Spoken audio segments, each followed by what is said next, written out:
We've been chatting for the last few minutes, and it's great to have everybody on today. This has been a long-awaited call. I think we probably threw around the idea for it 6 or 9 months ago already.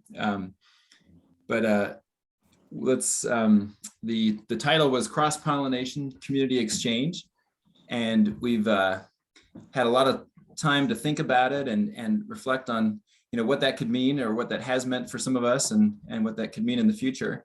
But again, just to mention, the call is for an hour, but anyone who has to go after an hour, that's fine. But we do have an extra half hour sort of set aside if folks want to stay around. So that's on that. And we'll have a list of resources after the call as well. And any further questions or comments or reflections, email back to Joe, who will put his email in the comment line. And then we can kind of gather that out and email it back out to each one. Joe, any other input on that before we get started?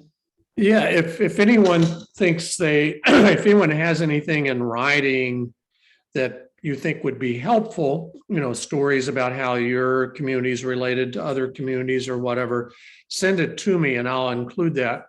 I'll upload it if I need to, or include a link in the resource list. But I think that's good. I'm putting my email in the chat box here, although I think everybody has it probably. So. Well, before we get any further, I'd love if Roberto, you could lead us in a prayer for this gathering, and that God really is with us as we network, as we share our experiences. Would you be able to do that for us? Sure. Thank you. Just one thing. Sorry. When I pray in Spanish. That's fine. That's fine. We'll feel the spirit. Thank you. Let's pray. Señor, te damos gracias por este día, porque nos has bendecido con vida, con salud, y nos permites estar juntos, Señor. Que esta unidad que tú nos permites tener a través de la distancia sea de beneficio, y que florezca, Señor, a través de tus iglesias, tus comunidades, Señor, en todas partes. Que tú, Señor, seas presente en esta reunión y que te manifiestes a través de cada uno de nosotros. Te lo pedimos en nombre de Cristo Jesús. Amén. So again, I think we'll just briefly share our introductions and some of our experiences so far with experiencing other communities. And then Joe, myself, and Roberto will all contribute in a little more detail of some of our own experiences, and then open it up for questions. So I'll start again. My name's Tim Hochstetler. I've been a member of the Bruderhof since 2003. I actually grew up in the Bruderhof. My parents joined when I was 3 years old. But our experiences as a family have been, I would say, atypical. In the 14 years of being married, we've moved to 7 different communities. So that's sort of an average of 2 years per community, which does give us a little bit of a different perspective than some of our peers that have stayed in the same community all their life. But we most recently came back from a year in Americus, Georgia with Koinonia Farm. And that was kind of what triggered this conversation of how valuable those experiences are. And I'll pass it on to Nathan. Thank you. My name is Nathan Ralston. I was born in Indianapolis, Indiana. I guess considering this, I could go back to like my own youth in terms of visiting other churches. I come from a traditional church background, and so visiting other churches growing up, church camps, different denominations, from a wide range of backgrounds, Pentecostal to I guess like a high liturgical Presbyterian experience as well, and became a missionary in Saltillo, Mexico. First trip down here was a short-term trip in 1997, and then visited, actually did a medical mission trip to the Ukraine, the Crimean Peninsula of Ukraine at that time, back in 1996. And in Saltillo, and then to Cuba and other places throughout Mexico, cross-pollination has taken place through a variety of experiences, obviously within the city, within the Republic, and then here recently through the pandemic, we've been able to cross-pollinate, I guess, in terms of our relationships with other communities, intentional communities throughout the United States, Canada, and a special blessing here throughout Mexico, Costa Rica, and then hopefully through broadening relationships with even Argentina and South America. So I think Roberto will probably share a little bit more about that in detail, but that's a little bit about my background and how cross-pollination has played a significant role in formation, and continues to as we continue in this journey forward towards more intentional community in Christ.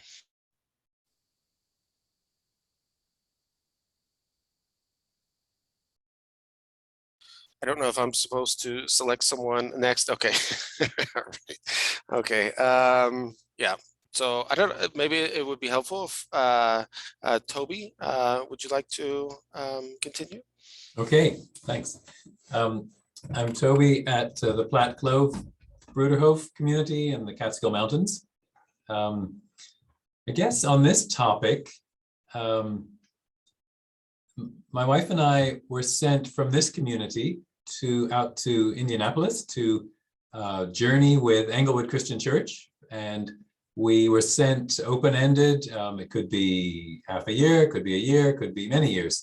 And we grew into that group with delight and actually awe about how we found God working among them, and them, the brothers and sisters there who grew to be brothers and sisters to us after living most of our lives within Bruderhof communities. We came so close to each other and learned so much from them. So that's all I will say for now, but it has been a very more than enriching experience. Then as we've had the chance through nurturing communities in the years since, that was almost 10 years ago, we ended up staying 6 months with Englewood and then coming home to finish supporting our son through high school. But in the years since, all the work through nurturing communities, the chances to visit other communities have been, there's so much we learn through this in meeting and journeying with others. So thankful to be with you all today. And Roberto, we all should hear your introduction next. Thank you. My name is Roberto Solis, and when I think about cross-pollination, I'm thinking about, well, the result of the cross-pollination should be flourishing. And one of the things that we have been talking here in Saltillo about the church in El Salvador neighborhood, that's the name of the neighborhood, El Salvador, is that we should consider each one of us as a gift from God. And that cross-pollination happens also from the different backgrounds of everyone in the church coming from different places. So yeah, so I come from a totally different place than, for example, my wife. She's from a fourth generation of Christian people attending the Church of Christ, Christian churches since 4 generations ago. And myself, I was totally disconnected of the church, or totally disconnected of anything that has to do with God. And so my journey was learning and trying to understand what it means to be a Christian. And I think one of the things that happened with me is that the friendships, the solid friendships from with people from the church created a perfect state for me to get involved and know what it means to believe in God, what it means to believe in Jesus Christ.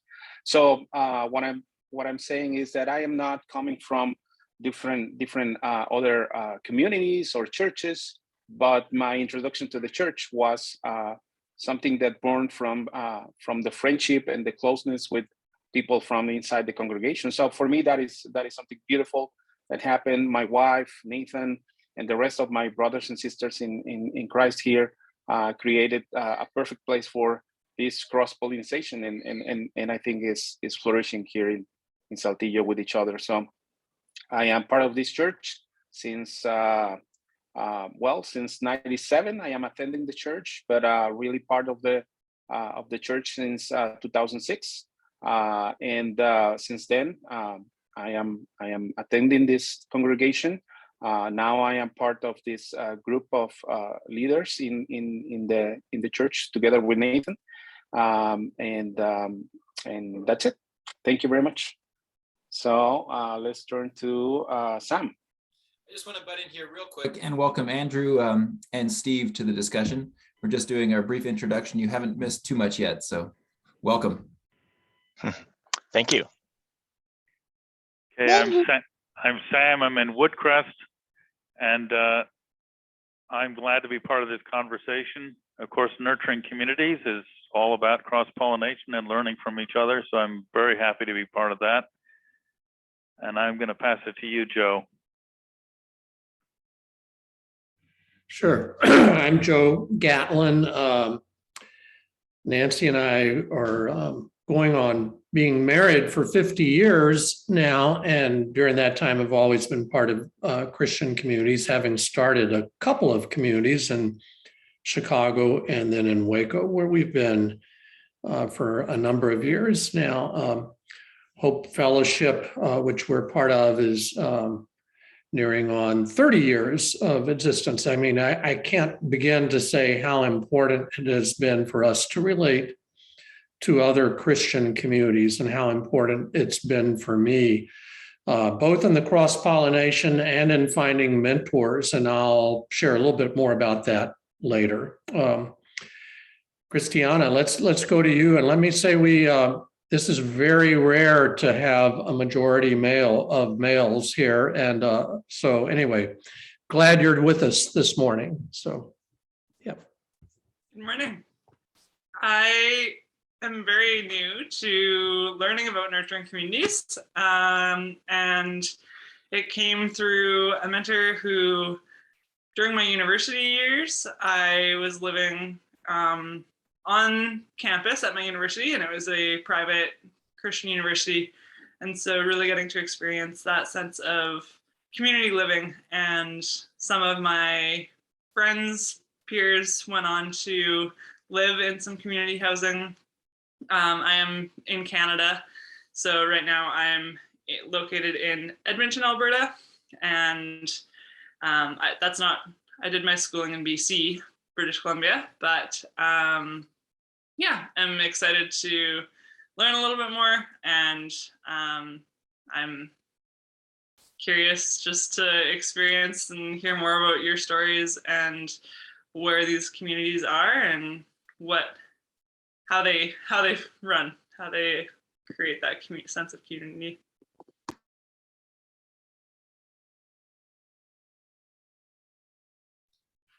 Who should go next, Christiana?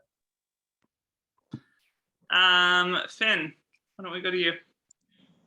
Sure. I don't know if you can hear me. My signal might be a little weak, but I'm from New York, also in the Catskills, about an hour's drive from Plateau Globe. And I moved here about a year ago, but I've been thinking about intentional communities for years. And actually, I grew up with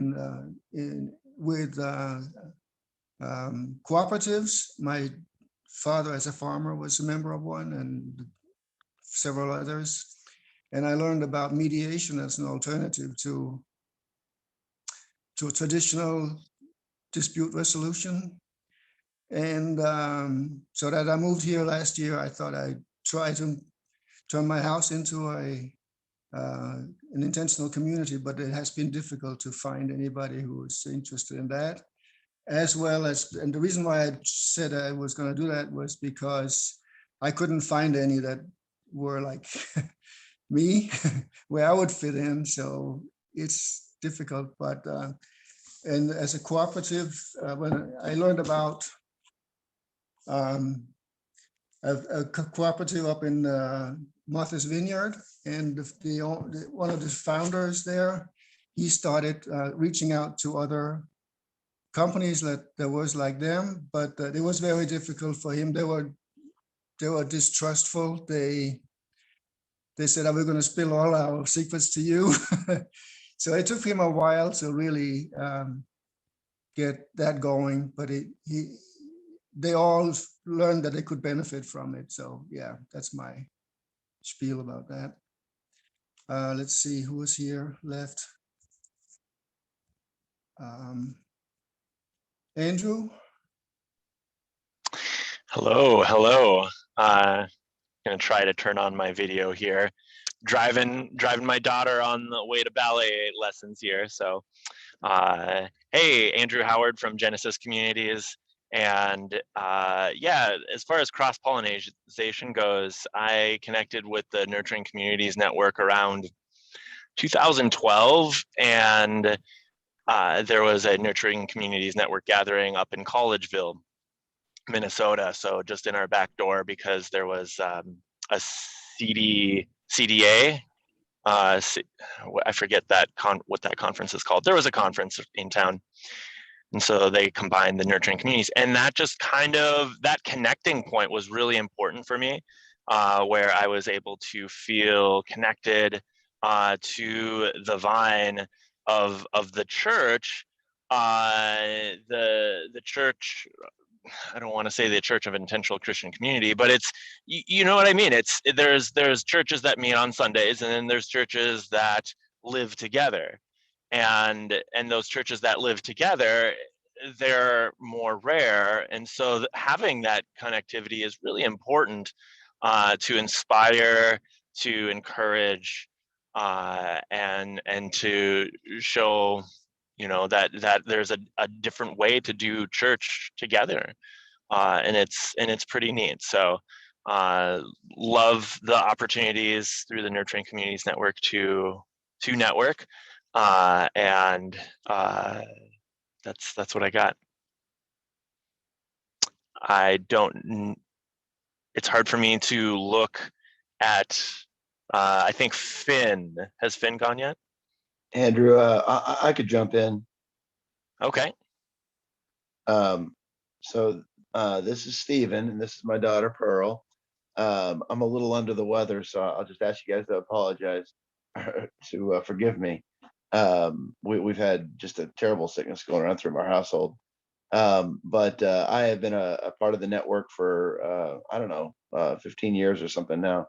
And it's just been a great opportunity to learn about what it means to live in community, the different ways that can manifest. In the last couple of months, my wife and I moved from Texas, where we've been for a number of years, to Greensboro, North Carolina. And I've taken employment at a church that has a kind of a unique vision. It's an Anglican church. And the founder of the church, who's now the bishop, and the church is the center of the diocese, had this vision of a farm, park, abbey, and parish. And so I've been kind of called and invited to come in to head up what's called their park program, which is what the instructions that they gave me was, we want to create a Garden of Eden at our church to engage the church and engage the community. And so they 3 years ago, after many years of renting, they bought a 9-acre former plant nursery. And they started an organic market garden farm. They also have kind of a free farm stand for several months of the year, and then they do a pay what you can farm stand every week. And so I'm using that space to engage the homeless, where I have a lot of experience in, employ marginal people and get them involved in service projects with the church, which also includes an East African congregation and a Arabic congregation, all part of the same church. The youth groups are all together, and so it's kind of a crazy smorgasbord. And regardless, people don't know how to be together. That's a main problem. People don't know how to do life together. And so we're in the next couple of months going to have our first resident living on the property. And that's a long-term dream to have lots of people living on this property as well. And so we're really new. We're just getting it started. The role that I'm playing inside of that space. But I'm just, this conversation is nurturing for me. It keeps that dream alive as I'm in the midst of, in many ways is a suburban congregation with this big vision that it wants to invite Jesus in, but doesn't know how to make that manifest. Yeah, Pearl's talking to herself. All right, that's me, you guys. Glad to be here. I'm going to mute again. I think Stefan, I think you're the only one who hasn't, and our friend, the gardener friend, I can't remember your name. Thanks, Tim. So I'm assuming we're still at introductions. Is that correct? Okay. Sorry, I'm late to the meeting. So my name is Stefan, and I'm here in Community of Peace, a brand new project beginning an ecumenical community on about 260 acres here in Louisa, Virginia. I'm happy, very happy to be continuing in the conversation with Nurturing Communities Network. I think one of the interesting things here that you may or may not know is that in terms of other communities, since I've landed here only back in June, I'm now engaged with at least 3 other intentional communities in this immediate area. One mile down the road, another like 7 miles away, and another similarly close. But these are not Christian communities. These are intentional communities. One of them is very famous, called Twin Oaks, which does all kinds of good things, and about 80 people living in community there, most of them younger people. So in terms of network and learning from other communities, I feel like I've been sort of thrown into the deep end here, and not in terms of Christian communities, but the learning for me is happening. And I think the benefit of a mutual learning and the dialogue that we're having is also very clear. So with that, I'll just pass it on. I don't know who hasn't gone yet. That would be me. I'm Ted Godwin Stremler, and the Stremler half of our family makes me a distant cousin to Christiana because of the Dutch background in the name there. We're starting a new ministry here, a new community. It's New Revelations Collegiate Mission in Denton, Texas, which is near the campuses of Texas Women's University and the University of North Texas, about 60,000 college students in the area.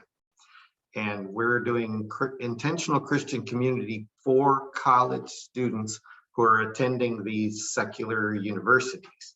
So if any of the students in your communities have a urge to go to a big time university down here in Denton, Texas, well, you know, we might pull some extra strings to see that they get a spot in the community.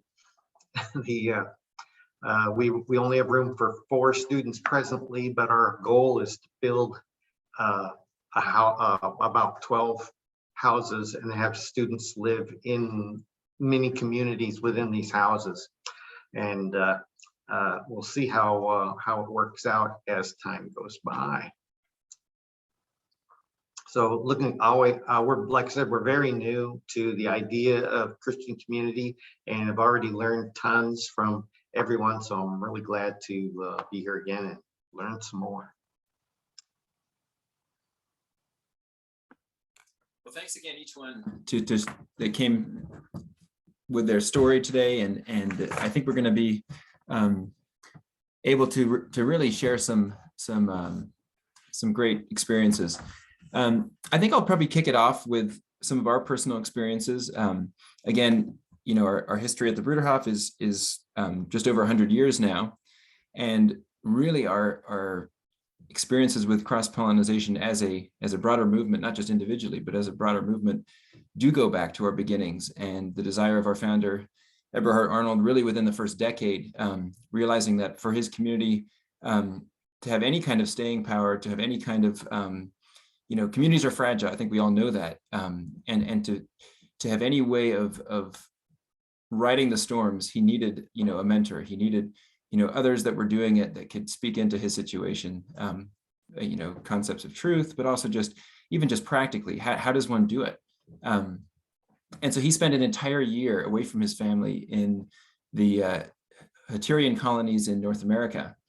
And, that had a tremendous impact in our, how the history shaped, and that cross-pollination between the Hutterians and, the Bruderhof has gone on for 100 years and continues to go on actually in different forms.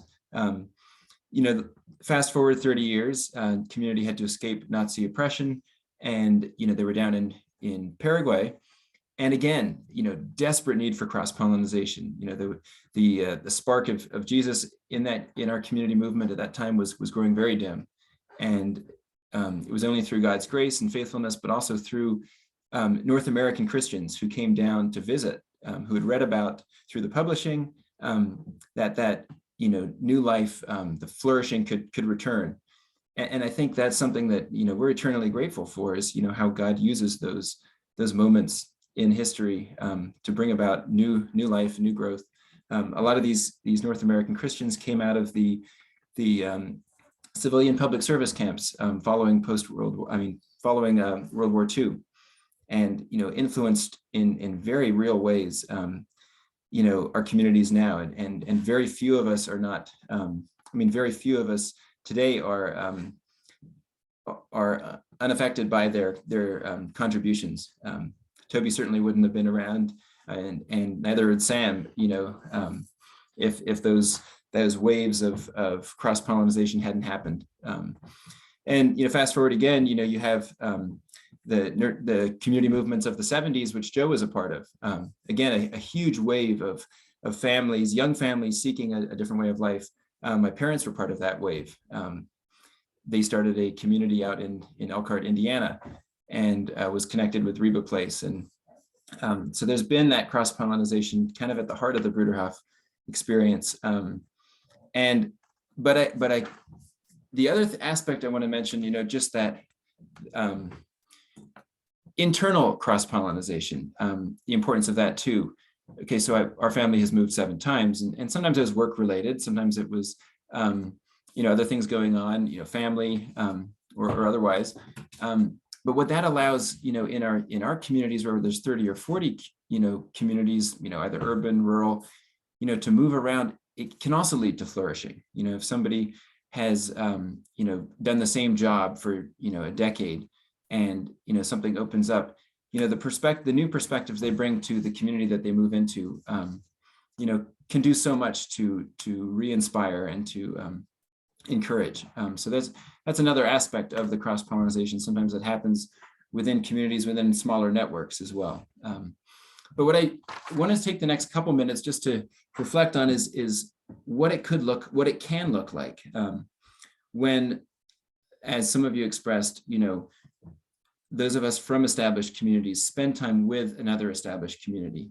And when we went down July a year ago to Koinonia Farm, it was with 2 other couples from the Bruderhof.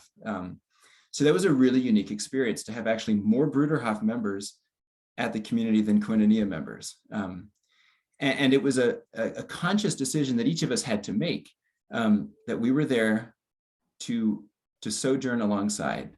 We were not going to create a Bruderhof island within the Koinonia context. And it was like Toby was saying with their connection with Englewood, it's an interesting and challenging, but if each side is really committed to retaining their authenticity, retaining their own experience, but yet walking alongside each other, learning from each other, it can have a tremendous blessing. And again, it's one of those, some of the ways that we experienced a blessing in that, some of the rhythms in Koinonia, we really grew to appreciate. Their morning chapel services, for instance, with the entire community, even through COVID, we sang together, we worshiped together, we checked in on each other's day right at the beginning of the day before any work had happened, before any conflicts had even had a chance to arise. We were already grounded together in that shared worship. The way our children, because there were no other children in that community at the time, they were enveloped in this environment of love and honor and respect, but also they developed friendships which have carried on after we left. I guess some of the challenges of maybe not being full members of the same community, they kind of dissipated as we were seeking together for what God was asking of us, and that each of us refused to be threatened by each other's existence, right? So there was no worry of koinonia pulling us away as members. There was no worry of from koinonia of the Bruderhof pulling away members. There was kind of this established, and some of that we had to talk through, and some of it we didn't have to talk through. Some of it was just so obvious as we were seeking truth together that we didn't even have to verbalize it. But I think we were there at a unique time. We went through 12 months of COVID restrictions in community. So in a way, we almost had an accelerated experience of bonding, of really growing together, of encouraging each other, of riding the storms. So it could look very different had we not been in that environment. But I guess the other aspect was, I just really glad to have Steve on today, and his passion for making things grow reminded me of something I was talking about with my wife Fran last night. That when yes, cross-pollination is great, but if we don't add soil amendments, if we aren't worried, concerned about the soil itself, then that cross-pollination has no fruit. And that's what we were thinking about is, if both parties are coming from good soil, right, then we're not going to strip each other bare. If we're both grounded in the soil of Christ, if we're both grounded in a security of who we are as Christians, as followers of Christ, then we can be at a place where we don't feel threatened. When we aren't grounded, then we may be insecure of someone else's practices. And the other thing is, disease. If we don't have good soil health, then the disease will come in. And I think that's where I think sometimes that happens, where maybe we're not grounded enough, and the comments or the unspoken hurts, we carry through with those exchanges, and we don't honor each other enough, or we don't listen to each other enough. But I'd love to pass it on to some of the others that have experienced, those longer periods of walking alongside, other communities, and what we learn through that. And then that'll also give enough time for further questions if there's specific things that folks are wondering about, which can also jog our memory. So I don't remember if Joe or Roberto was next, but Roberto, why don't you go next and talk about your experiences with Englewood? Yeah, thank you. Thank you very much, Tim. If you don't mind, I will take the control of the screen because I want to share some pictures also with you. Just give me 1 second, please. Okay, so yes, we are talking about cross-pollination. So when we talk about that cross-pollination, we are talking about relationships. And that relationships are complicated.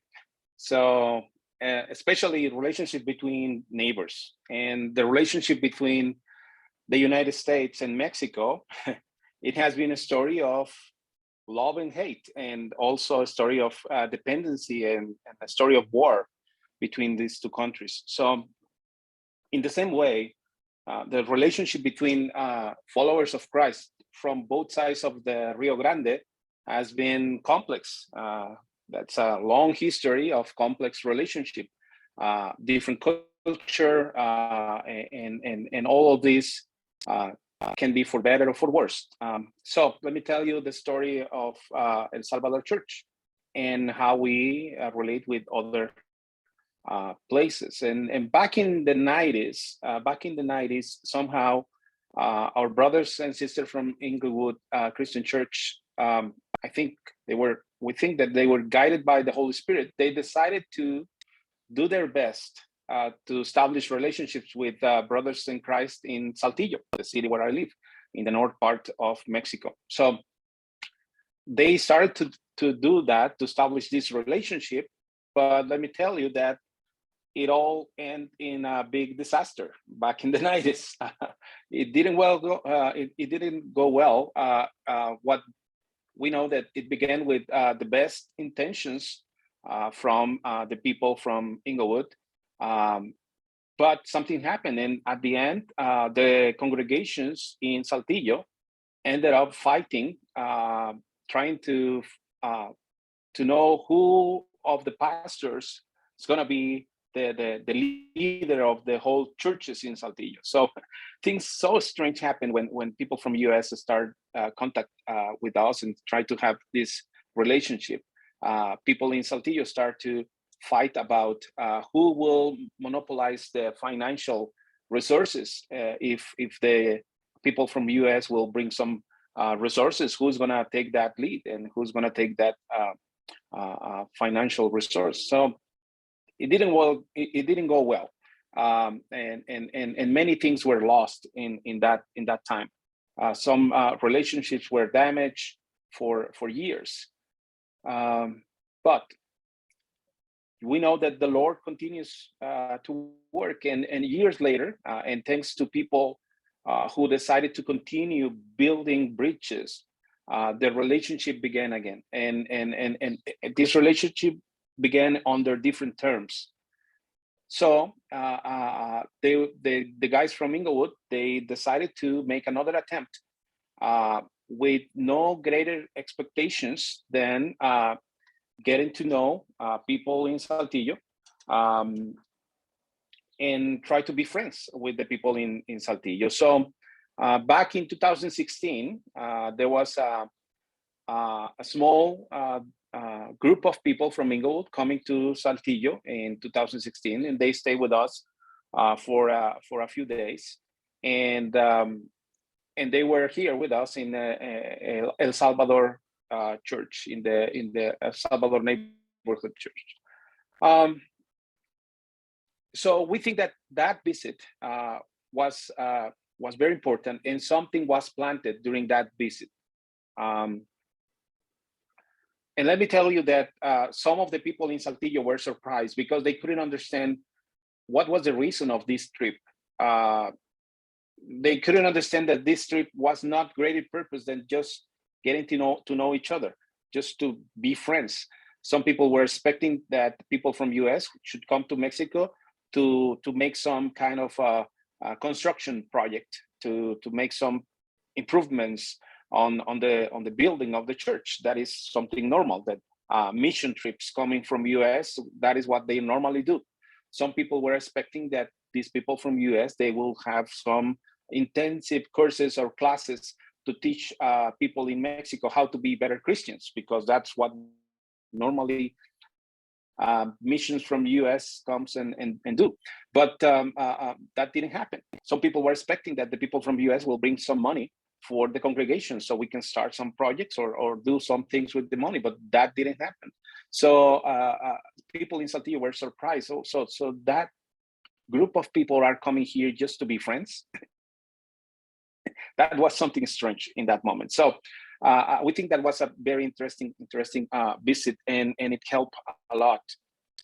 We believe that the Spirit of Christ works in and through the church, bringing maturity and unity, and we need to have our eyes open to see it. So let me tell you just a little bit about my story. In 2019, I lost my job after being working for this company for 15 years. I was fired, and I was fired, and I lost my job, and my life was damaged because my health was pretty bad in that year due to constant stress. So when my wife and I, we were thinking about what to do next, it wasn't easy. And then I remember that these friends from Inglewood 3 years before, they told me that whenever we want to visit them, they will be open to receive us. So I thought that was a good moment to do that. So I called the guys from Inglewood, and they said, of course, you can come with us. You can stay with us here. And so we talked with the church, and with the blessing of the church, my wife, my 4 daughters, and I, we traveled to Indianapolis. From Saltillo to Indianapolis, we drove like 1,500 miles driving from Saltillo to Indianapolis, and we went there and visit our friends in Indy, and we spent 6 months living with them and learning with them, and we had a great experience with the people from Inglewood, and also with the people from the Latino expression of the church that is called Mano de Amistad. I'm showing some pictures here. We are celebrating Christmas, for example. Here we are in the beautiful weather of Indianapolis, of course. So yeah, we had a great time, and the relationships that we had with our brothers and sisters became a relationship of family. That is what happened, that we became a real family. And then COVID happened. And we had to return to Saltillo before the border was closed, because there was this thing that the border will be closed by this date. And we took our stuff and we drove back to Saltillo. So let me tell you that the experience in Inglewood was a gift, because when we returned, it happened that the church in Saltillo, just the same Sunday we returned, that the church in Saltillo had a division. One of the leaders of the church decided to move with his family to a different place and start a new church. And at the same time, we were in COVID, so there was no possibility to have Sunday meetings, because the government was banning these meetings on Sundays. So I think that all the conditions were set for the congregation to disappear. Everything was in a very strange stage. But we believe that something that happened is that contrary to what we expect, those 2 years in COVID season has been one of the biggest times of transformation and times of deepening our relationships between the members of the church. Beyond seeing each other on Sundays, we decided to dedicate more time to getting to know each other better, and to go deeper on our relationships. So I think that all of this cross-pollination work that was happening in Inglewood also helped in that particular situation in the church. We also had the opportunity to make new friends. We were reading this book, Compañeros. Maybe you know the book Compañeros, and we were reading the book Compañeros together with Inglewood via Zoom. And after we were reading this book, we started having also attending meetings on the Nurturing Communities Network. My wife and I were starting attending these meetings via Zoom. So that also was one of the blessings in COVID season. So I think now in Saltillo, there's a growing interest in knowing what it means to be the church, what really means to be the church, what does it mean to be the church in the middle of the neighborhood, and how can we better reflect that bond of love that unites us as a family. We started new friendships. We developed new friendships with people from other places, like, for example, people from Oaxaca. We travel together with other family from the church, another 700 miles. And we went to Oaxaca in the south of Mexico, and we stayed with them, and we know them, and we knew them, and start good relationships with them. And this community in Oaxaca was started by Luis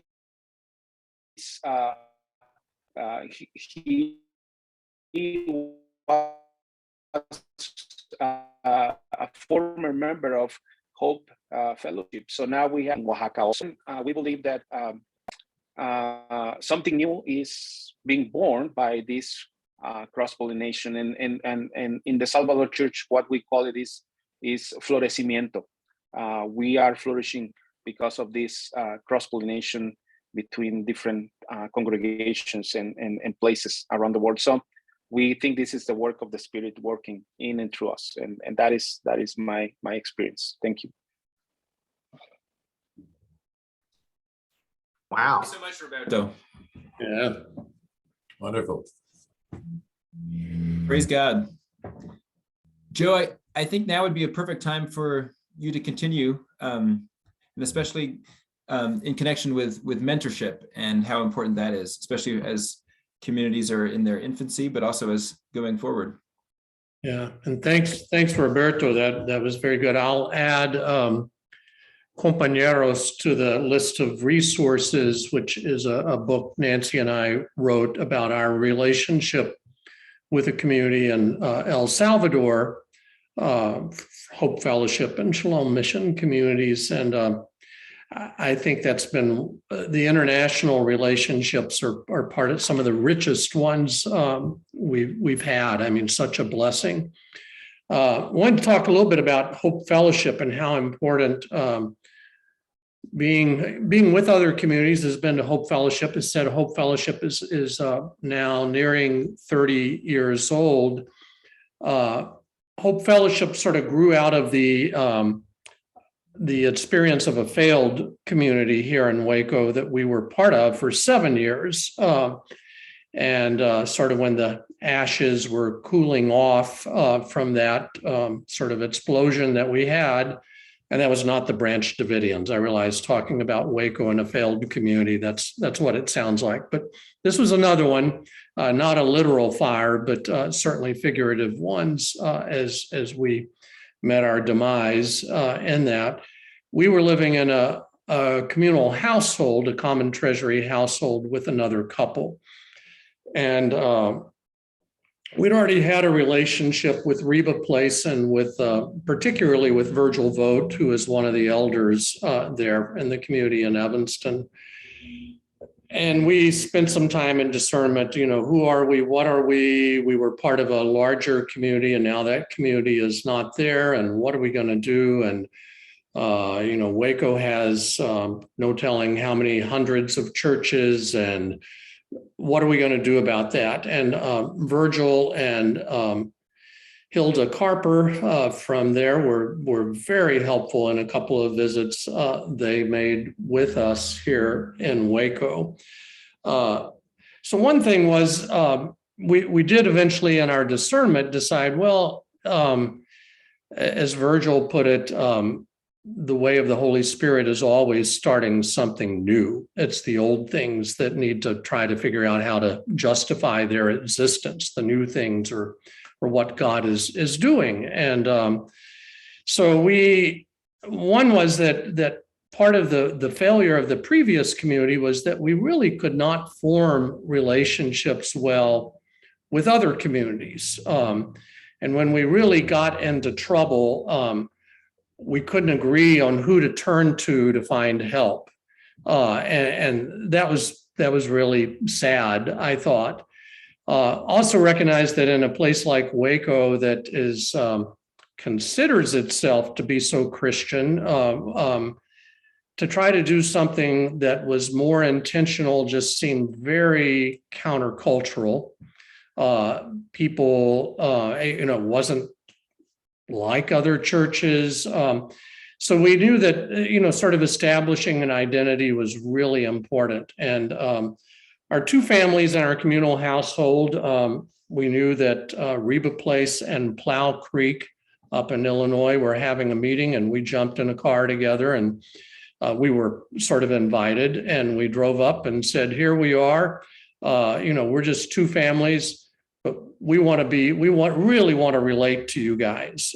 Reba Place and Plow Creek had already formed an association called Shalom Mission Communities. So they were most people there, not Virgil and a few others that are related to us, but we're sort of surprised, who are these guys coming from 1,000 miles away saying, we'd like to be part of this, but they agreed. And I just can't stress how helpful that was to have that relationship as we tried to figure out who we were in Waco. And I mean, we never did become exactly like Plow Creek or exactly like Reba Place, but it was really very, very helpful to have that as part of our identity. Another thing that has happened is the mentoring. Another thing I'll put on the resource list is a article I wrote last fall about Virgil and just how important he had been in our lives here in the Life of Hope Fellowship. I wrote that, and then before we even got it to the press, it was going to be part of Shalom Mission's newsletter, Virgil passed away. But it talked about all the Virgilisms that still run around in my mind that are little things Virgil said, and just at a certain point, might be several years, a number of years after he said them, I would realize, this is the truth that is coming out of that, of how we as Christians really begin to apply the words of Jesus, and just sort of a light bulb moment. And it's not been just Virgil. I mean, I guess part of the gift of mentoring, of having mentors, is something that really sparks our imagination of seeing things not as they are in our current context, but seeing really with divine eyes, or the eyes of the divine, what can be, and different ways that really the grace and love of Jesus Christ can be lived out locally. So one was identity, two was having mentors, has been so important for us here in Waco. And three, I want to just mention the gift to our youth that having other relationships has been. We've raised two daughters. They were most of their growing up life in communal households, recognizing that they were quite their living situation was quite different from the other folks that they knew, and always finding value in that. But one of the interesting stories is that at one point we had in Hope Fellowship, we had 3 youth. And it's hard to make a youth group out of 3 people, 2 of whom were sisters. And then one of the communities that we related to a lot was Church of the Sojourners in San Francisco, which had 4 youth. And again, that was 2 brothers and then also 2 sisters. And at one meeting, we just sort of thought, well, I mean, our kids, our youth they loved relating to each other. They found sort of connections of people living a similar lifestyle that they weren't finding really with classmates at school and so forth. Nancy, my wife, is a great organizer, and said, well, really what we've got is a youth group. And so we, for several years, just invested really a tremendous amount of time and resources in having, I guess, what you'd call a transcontinental youth group. I mean, it's 1,400 miles from Waco to San Francisco, but we had youth retreats, pretty much every summer, and then there would be other trips out to for youth, one direction or another. That's now 25 years ago. Our youth still have pretty strong relationships that have resulted in that. Both of our daughters, when they graduated from college, they both stayed in Waco and went to Baylor. Didn't live at home, but then they, sort of like what comes next? Well, what they did, one went to Plow Creek in Georgia and lived for 2 years. The other went to Reba Place and lived for 2 years. Nancy and I never saw this happening or thought it would be coming, but both of our daughters decided after that to move back to Waco. They really loved Hope Fellowship, and that became part of their life. So now one lives across the street and another lives a block away. And I think those relationships of forming lives with other communities was something that just made a lot of sense to them. One point we had Robin Mosley, who grew up in Jubilee Partners, the daughter of founders there, lived with us here in Waco in our house. And at the same time, our daughter Gabriella was living with the Mosleys out at Jubilee. Now in a couple of weeks, Robin will be coming here and spending a few weeks with our daughter across the street. So I just think the ability to relate to other Christians so that it's not seen as just your parents' strange lifestyle, but they can sort of begin to recognize, there's other Christians that hear this call, and it's a very meaningful way, and seeing the substance of the relationships. We've felt so blessed by the route of life that our daughters have taken, and I think that's partly growing up in communal households where they could relate to other adults, but it's certainly relating to other communities. I guess part of what I'd say also, just to sum up, and I know we want to let other people talk, is that it really, I think having this cross-pollination, finding mentors and developing identity takes a real commitment on our part. A commitment that's totally a blessing, but so many of our trips that Nancy and I have taken through the years, part of our trip is has usually been stopping to see people in other Christian communities wherever we're going. It has meant a lot of our vacation time really being dedicated to traveling off to conferences or retreats where we've, so it's been a lot of time on the telephone and now in Zoom calls. But I think all of that is so valuable to who we are. And I think it's also given us more appreciation for other Christians in Waco too. We've just really been able to see through the years the diversity of the expressions of local churches. And,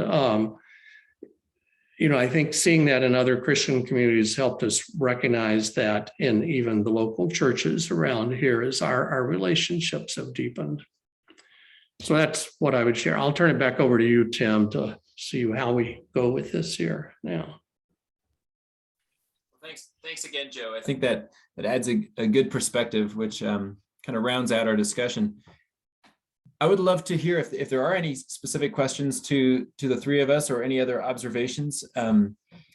Again, we've reached the hour mark, but I think we can also extend that. I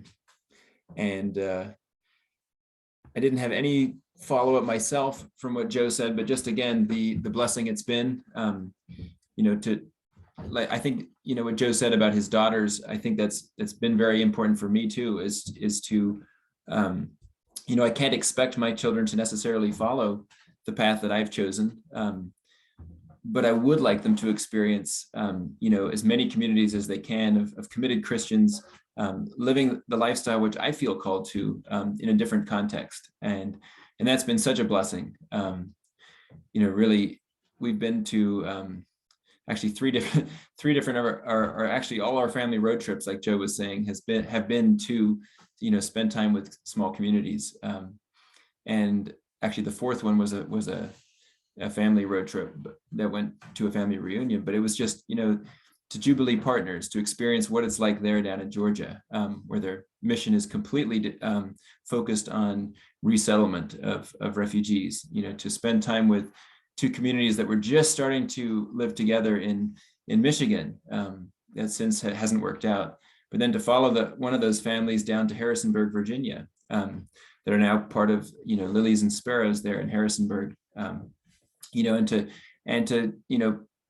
talk and walk with them and hear them, how they're doing and the challenges, and for our kids to form friendships with other children. One of my daughters has a regular back and forth with one of the children at the Bloomington Catholic Worker, happens to share birthdays, and so those are her friends. Those are, when you have an itinerant lifestyle, like we seem to our family, you're less tied to geography and more tied to those relationships.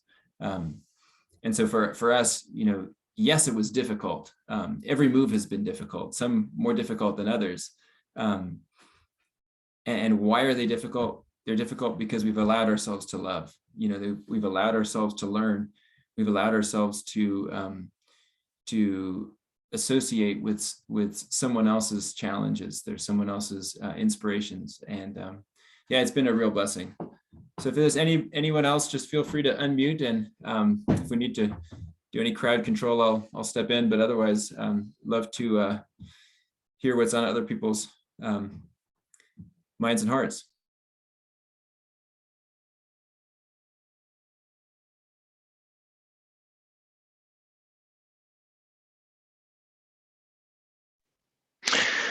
Yeah, I'm kind of inspired by these stories of people connecting in different communities, and it inspires me. So I guess two things. It inspires me to maybe when my kids grow older, maybe we'll do an epic road trip and visit all you guys, and it'll be a great road trip.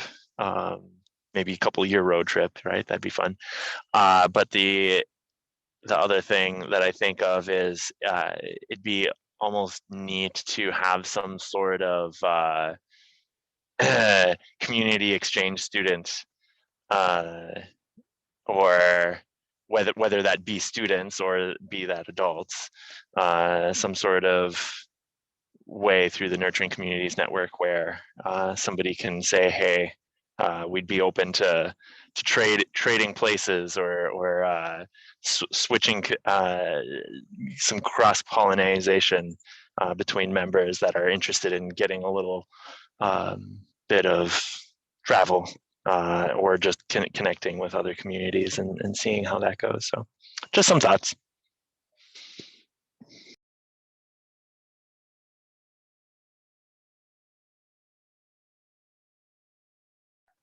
Here at our new ministry that we're trying to get started, we're always looking for help. And if somebody wanted to come for an internship, we'd probably be open to that. I was interested if Toby would have any further sort of details or reflections on their experiences in Englewood. I know for our family, we were at a different life stage. We had our children with us, and it was obviously a different context. And Toby's also seen the relationship evolve over time. Also feel free to share, like Roberto did, some of the difficult challenges of entering in on that space of pollination or. Okay, I can only share a little because it was such a rich experience. In the end, we were at Englewood in Indianapolis, my wife and I, with 3 single sisters from different Bruderhof locations. We were there for 6 months. There had been others before us and others carried on after us to keep. And this was all done at the request of Englewood, who wrote a letter a year or 2 before saying, dear Bruderhof, could you send a few of your members to just journey with us, live with us, seek the kingdom with us, and learn from each other. And so we had this chance, and we feel very, very privileged that we, had that chance. We wish many others here in our current communities where it's most people kind of stay within Bruderhof communities for years and years. We would love to see many others get this chance because it was so inspiring, enriching, mind-blowing in some ways. There's quite a little pack of stories I tell my brothers and sisters here about things that we experienced there that changed my views, that opened my eyes. One was simply the response of Mike Bowling, the pastor there, with the others, when one of their newly renovated houses right on their block around the church, Englewood Community Development Corporation, which is a ministry of Englewood Church, they take old buildings that are basically fire sale or tax sale or, really run down, falling down sometimes, and they fix them up and make them beautiful. and they've learned how to do this. And you walk into those buildings when they're finished, and they're gorgeous. Anybody would like to live in there. So they had just finished one of these, and they put up the for sale sign. It was right across Oxford Street from the church. And that very night, someone came, broke in the back door, stole all the appliances, cut the copper out of the roof, the floor joist, anything they could get a hold of value, and gutted the place, left it a mess. Took everything of value that they could. And we had just got there, and I heard about this, and I thought, how disastrous. So what now? And so I asked, so what are you going to do? And Mike said, oh, this happens. This is the neighborhood we're planted in. We'll replace the appliances. We might put an alarm system in the house, but we are not called to measure results. We are called to be faithful. So we will continue. We will fix it up and make that house available for people that need the housing. And it that was kind of mind-blowing for me, because what seemed like a devastating loss and a challenge to, are we doing the right thing in this place? They said, this happens. Worse things will happen and have happened, but we're going to keep going because our call is to be faithful. And we believe in this calling and this work that we're doing here. That's kingdom work. It was such a different setting from what I was used to that many things took getting used to, including just, how do you walk around an urban neighborhood that you really don't know the nature of that neighborhood and the kind of risk level of that neighborhood. It's under-resourced, as CCDA likes to say. About half of the housing in that whole section of Indianapolis is empty or abandoned. There's some huge factory buildings that have been, empty and rusting for decades. So it's a troubled neighborhood, but Englewood has made a place of flourishing within that, and they work on every level. And they work with city government, with the schools. They work on quality of life issues from A to Z. And this was all really eye-opening to me, because where I'd come from, we weren't doing that. We were much more focused in a kind of enclosed, contained, intentional community of our own people, and obviously some outreach to our neighbors, but nothing like what Englewood is doing. So very, very enriching. I don't know how meaningful that is in this whole, but just, we were both 50, my wife and I, by then. And we felt like we learned in those 6 months, more than we had in years previous. And we're able to work for this mutual inspiration, enrichment, encouragement, sharing some resources. It just seemed important and fruitful to us. And these kind of relationships have been possible with many communities, nationwide and even worldwide, and have been very fruitful. And I think a very basic starting point for any of us approaching this is we need to realize that no matter where we come from, we have a lot to learn. And we have a lot to learn from others who are called in some way on a similar journey. So none of us can feel like we know how to do community. We've got this figured out. That's the more we learn, the more we realize we have much more to learn, and this is a wonderful opportunity to do it. Thank you, Thanks, Toby. Just a few thoughts, if I might. Is that okay, Tim? Yeah, okay. So yeah, here in Louisa, we are already cross-pollinated, as I said, with other communities a mile or two down the road. These are not Christian communities. They're egalitarian communities, in one case, an anarchist community. And what I'm finding is we're learning from each other. We're visiting each other on site and we're asking questions, and I'm learning some of the nuts and bolts, actually, of founding a community with more and more need for clarity and specific agreements and so on and so forth, out of the experience of these other communities, much of which was painful. So that's happening. The other thing is that the cross-pollination here is also happening in terms of communities that I've been connected with for years. Church of the Savior is a good example in Washington, D.C. Again, they're coming here fairly often now, and also with the community of Thésée, a monastic community in France. I'm in dialogue with one of the brothers there. I've known him for 20 years. So this is happening and it's being cross-pollinated. Two things briefly. One is if it's appropriate to ask for help from this group, just to let you know, one of the things I'm learning to do is voice needs. I'm not used to this, but I think asking is a good thing. So we are about to begin to build. And at some point, if any of you or people you know would like to be engaged in that conversation, we're looking to build a church structure. We're looking to build housing. It's a major building project we're about to undertake. We realize that the facilities here are not enough for what we're needing and what is about to begin. So there's that. And the other thing I just wanted to mention to you just briefly was cross-pollination is an interesting term that we're using. But at the moment, I only see 99% male bees.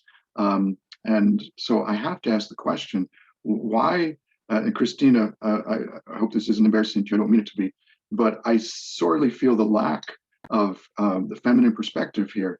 And it's a bunch of guys, which is great, you know, in one sense, which is really sucks in another sense. So we're missing the perspective of half the world here, gentlemen. So I don't know why that is, but I raise it as I think a valid question. And with that, I'll return to my monastic silence. Thank you.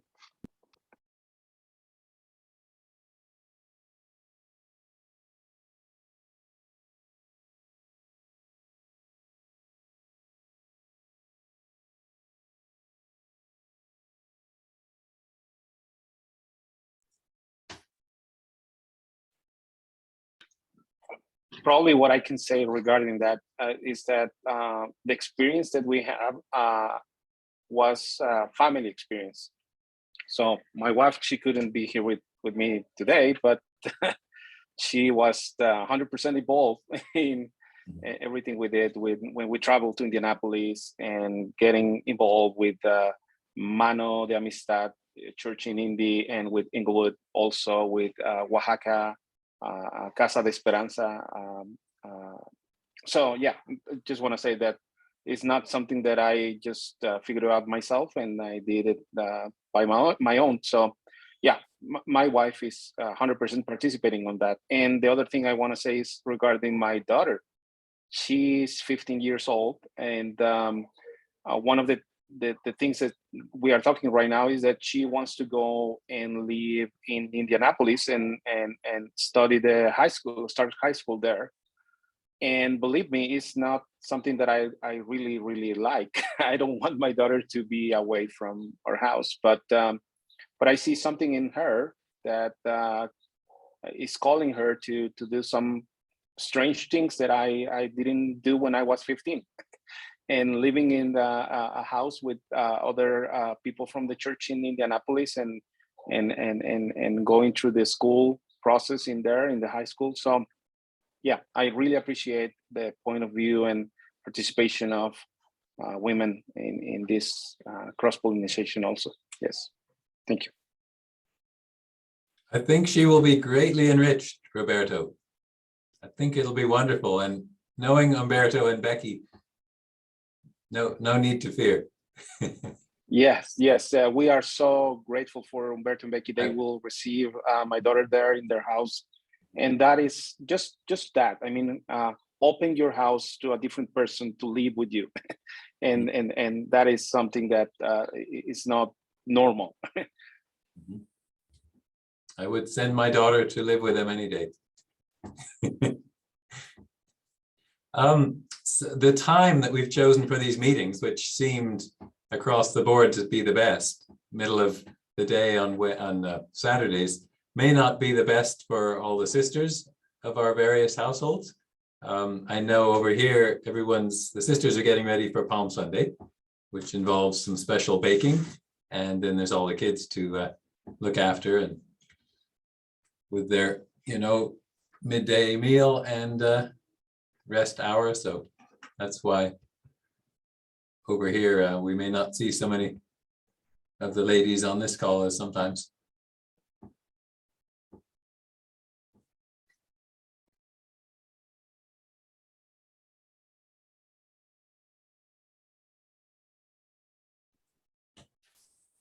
One other aspect that I just wanted to bring up briefly, pretty early on in our year there in Georgia with the Koinonia folks, we actually were honored to join the members there with their meetings. And it was an interesting arrangement where we were included with their small membership in carrying the needs of the community. And I think that was something that we didn't ask for. We hadn't felt like we could even ask for it. But in that one gesture of acknowledging our, our heart and our experience, we were able to contribute. And I think sometimes in our Bruderhof past, sometimes we're very hesitant to contribute because we don't want to influence another community too strongly. And sometimes we've turned down requests for help or for visits because we don't want to influence, we don't want to limit the way the Spirit's working. And I guess my only comment was, if you can somehow come with a spirit of humility, if you can come with a posture that really wants to work alongside, then there are ways that you can contribute, that you can share, and be able to actually be a blessing, instead of just sort of brushing it off and saying, we have no experience, we're a bunch of failures. I see it as the same way where a grandparent could say, oh, we made all the mistakes you could possibly make, we have nothing to contribute, but yet they actually do. And if you take them in the right, space, you can actually you can glean a lot of wisdom. So I don't know if that helps anybody, but it, sometimes just creating spaces for connection, creating spaces where we can, share things we've learned and things we've experienced, are really important aspects of any kind of community exchange. It doesn't just happen without work. There was a question in the description of this workshop that was posted all along. I don't remember who formulated it, but it was, do the benefits of coming together in person justify the financial and environmental costs of doing that traveling? Well, I guess that's a thing one could debate, and we should always be mindful, especially more and more of the environmental costs of all of the things we're doing in our life. But I firmly believe that it's well worth it to come together in person. And I would say the greater the differences, and maybe the greater the distance, the more worthwhile it is. We hope you brothers from Mexico and your wives, families can join us at conferences later this year, and to meet and share and hear from each other, learn from each other, share each other's burdens and joys. But in person, I think it's absolutely worth every penny. And how we get out to Kentucky in October for the big conference of Nurturing Communities, we don't know, and whether we should take a jet to Louisville or drive, I don't know, but we will try to be mindful and be responsible, but we're going to do our darndest to get there because it's going to be so important and wonderful. And we'll take some young people and they will learn from the experience and they'll share. And for me, the answer to that question is absolutely. But I'm open to hearing anyone else's take on that.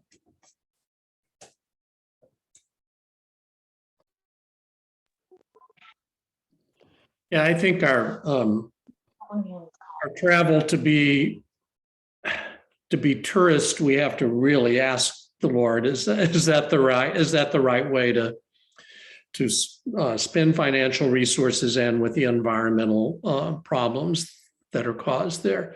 I mean, and with all travel, I think we have to. I do think with creating and building relationships, it's a whole different thing. You know, I mean, our history of faith. I mean, not just us now, but through the centuries and millennia. I mean, people of faith have really invested in relating to others of the faith. You know, I mean, it's just it's there. I mean, so I don't want to start citing examples. We all know them, but I think it's just a matter of discernment. I think always to be open to what does God really want and desire, and to look for the more environmentally friendly ways to travel too. Of course, is important while we're doing this. So, it's my little 2 bits on that. Yeah, I would just add to that. My wife was just on the call with me for a second, and she's like, "I'm not going to spend nap time on this call. Thank you." And it is the challenge of of motherhood, that there are so many different things that you're looking at. But the benefit of being in person is that there are those things that children can do, and that we can be present, all of us. So I'm really looking forward to Kentucky coming up, and I think we're planning on driving out. My 2 bit.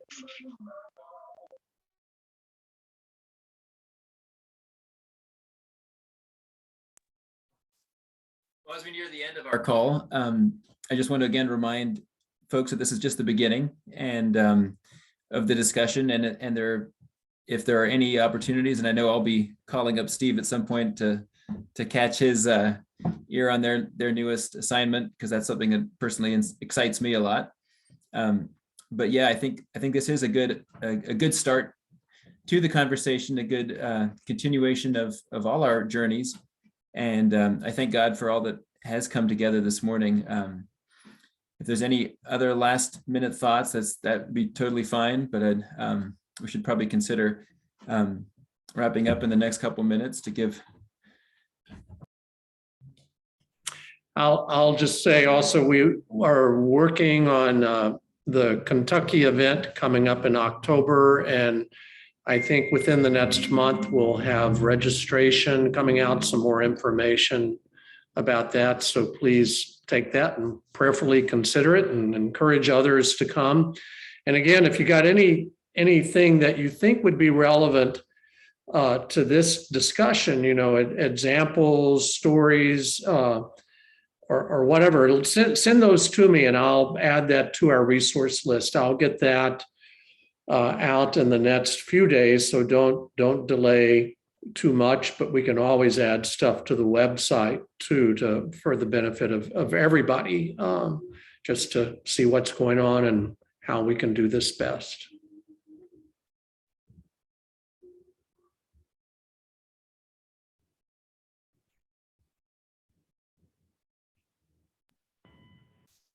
Well, thank you, Joe. And unless anyone objects, I'm gonna close this together, close this in prayer together. Father, thank you for this beautiful opportunity we've had this morning to pause from our daily lives and to honor each other's experiences, to honor what you've done in bringing our communities together, and the many ways that we've been encouraged by these exchanges. Father, we pray that you continue to bless our different communities and our different journeys, and bridge those miles, and bless the many interactions which you would have us do to fan the flames which you've inspired and which you've lit. And we pray that you continue to bring your peace and your justice and your kingdom on this earth. In Jesus' name, amen. So wish you Amen. all Thank you. a very happy Easter in the coming week, and blessings, peace.